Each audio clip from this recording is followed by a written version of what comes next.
Welcome to incredible explain. Kim Mi Young एक आम लड़की है जो अपने छोटे से ऑफिस में सबकी मदद करती रहती है। बहुत सीधी सादी, खुद से ज्यादा औरों के बारे में सोचने वाली। वही ली गन एक अमीर बिजनेसमैन है जो जल्द ही अपनी गर्लफ्रेंड सेरा को प्रपोज करने वाला है। लेकिन सेरा विदेश में अपने करियर में व्यस्त है। किस्मत एक अजीब खेल खेलती है। एक होटल में एक ड्रग मिक्सअप के कारण मी यंग और ली गन गलती से एक ही कमरे में पहुंच जाते हैं और बेहोशी में एक रात साथ गुजार बैठते हैं। अगली सुबह दोनों हैरान और शर्मिंदा। मी यंग जल्दी से वहां से निकल जाती है। कुछ हफ्तों बाद मी यंग को पता चलता है वो प्रेग्नेंट है। ली गन को जब ये बात पता चलती है वो गुस्से में होता है। उसे शक होता है कि ये सब एक चाल थी। लेकिन मी यंग की सच्चाई, मासूमियत और दादी की जोर देने पर वो मी यंग से शादी करने के लिए राजी हो जाता है। शादी एक समझौता बनती है। जब तक बच्चा पैदा नहीं होता दोनों एक साथ रहेंगे, फिर अलग हो जाएंगे।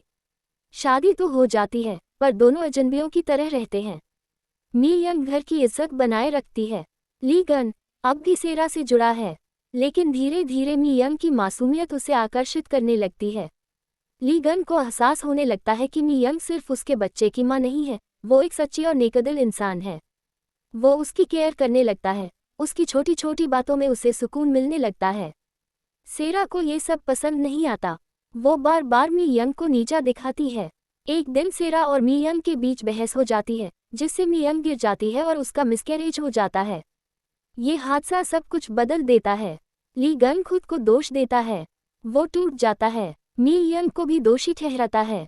दोनों एक दूसरे से दूर हो जाते हैं।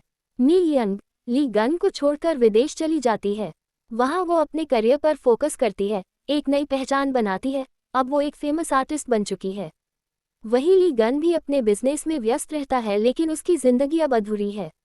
कई सालों बाद दोनों एक आर्ट गैलरी में टकराते हैं। अब दोनों बदले हुए हैं, आत्मनिर्भर, मजबूत, मगर दिल में अभी भी वही पुरानी यादें और अधूरी मोहब्बत। धीरे धीरे दोनों फिर मिलने लगते हैं। ली गन उसे वापस पाना चाहता है। मी यंग डरती है, फिर से टूटने से, फिर से हारने से। ली गन सबके सामने कबूल करता है कि वो मी यंग से प्यार करता है और उसका सबसे बड़ा पछतावा है उसे खो देना। मी यंग की आंखों में आंसू आ जाते हैं, लेकिन इस बार ये आंसू अधूरी मोहब्बत के नहीं, एक नई शुरुआत के होते हैं। दोनों फिर से शादी करते हैं, इस बार बिना किसी मजबूरी के, सिर्फ और सिर्फ प्यार से।